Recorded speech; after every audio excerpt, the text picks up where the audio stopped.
Tatlong bagay. To bring healing, to combat spiritual oppression sa ating binasa in Acts 10:38. Tama? Who went about doing good and healing that we were oppressed by the devil to do good. Gumawa ng mabuti for other people, especially sa ating mga kapatiran. To do good. Amen? Wala po dapat sa atin crab mentality.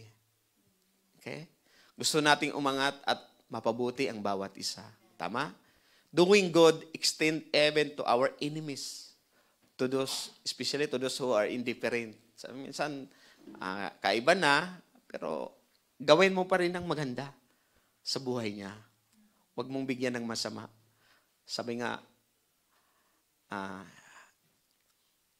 may pagbabago talaga ang tao. Huwag mong huhusgaan. Hindi dapat tayo dapat manghusga ng tao. Nasa Biblia po yun.